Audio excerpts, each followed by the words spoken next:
Salut Benoît, est-ce que tu peux nous expliquer rapidement en quoi consiste le service d'études? Volontiers. Le service d'études de la Fédération de Bruxelles, il contribue essentiellement à la concertation sociale au niveau bruxellois. Il soutient en fait le travail du comité régional bruxellois, qui est l'instance politique de la CSC, qui prend les positions politiques de la CSC sur les matières régionales à Bruxelles. Et pour ma part, je travaille essentiellement sur les thèmes suivants: l'aménagement du territoire, comme la question de la place à Bruxelles pour le logement, la place pour les entreprises, pour les équipements collectifs, la question du logement, justement, pour avoir un logement digne et abordable pour tous, la question de la mobilité, la question de l'environnement et de l'énergie, et la question de la fiscalité. Alors Benoît, au début de ton exposé, tu nous parles de la concertation sociale bruxelloise. Est-ce que tu peux nous expliquer c'est quoi exactement?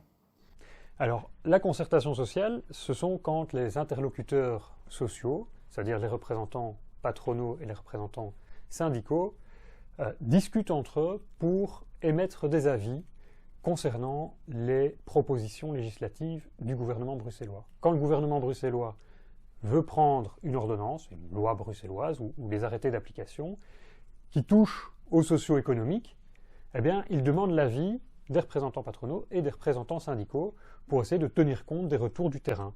Et nous, à la CSC, nous émettons alors l'avis du comité régional bruxellois qu'on concerte avec les représentants patronaux et les autres représentants syndicaux pour voir quel est l'avis commun qu'on peut donner en tant que force socio-économique de la région sur ces initiatives du gouvernement.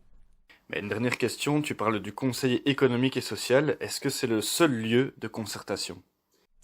Non. Pour nous, c'est le lieu principal, parce que c'est là qu'on se retrouve avec les représentants patronaux en tête à tête, je dirais. Mais il existe d'autres lieux de concertation sur des thèmes différents. Par exemple, il y a une commission régionale de la mobilité qui réunit, outre les syndicats et les représentants patronaux, tous les acteurs de la mobilité, les opérateurs publics, les associations de cyclistes ou autres.